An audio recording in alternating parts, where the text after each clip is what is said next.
تم بہترین امت ہو، تأمرون بالمعروف، کس کا حکم دیتی ہو؟ اخرجت للناس، تم لوگوں کے نفع کے لیے نکالی گئی ہو، تمہیں گناہ دیکھ کر نفرت ہونی چاہیے اور نیکی کے راستے کی طرف جانے کا شوق ہونا چاہیے، تم ایسی امت ہو، تم امت محمدیہ ہو۔ کیا ہو؟ امت محمدیہ ہو۔ اور ہم امت محمدیہ ہونے کے ساتھ ساتھ امت داعیہ ہے،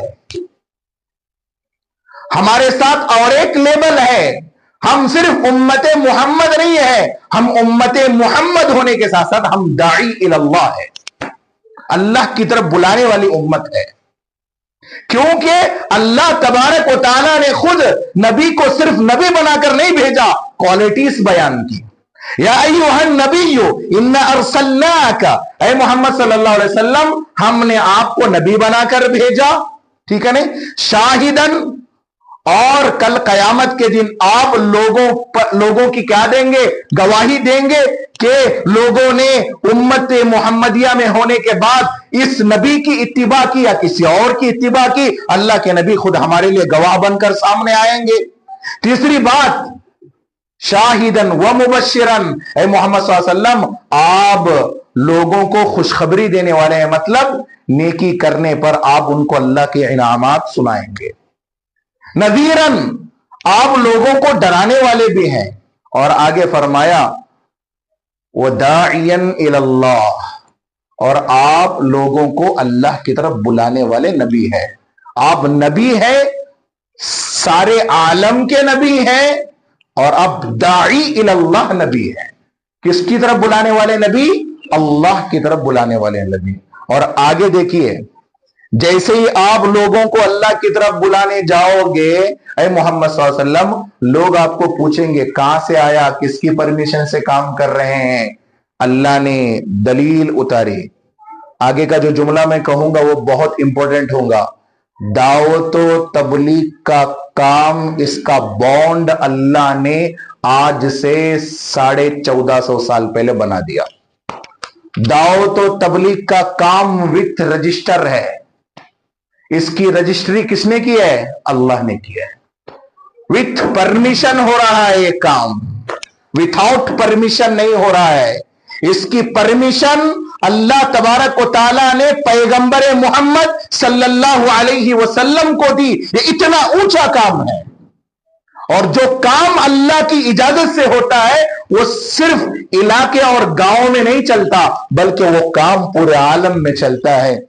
چنانچہ آج آپ لوگ دیکھیں گے کہ دعوت و تبلیغ کی محنت صرف ہبلی میں نہیں ہے بلکہ عالم میں پھیلی ہوئی ہے، الحمدللہ، جس کا بڑا ریزن یہی ہے کہ اس کام کو کرنے کی اجازت اللہ نے دے رکھی ہے حضرت محمد مصطفیٰ صلی اللہ علیہ وسلم کو، اور انہی کے ذریعے سے اللہ تبارک و تعالیٰ نے اس کام کو پورے عالم کے اندر کیا کر دیا؟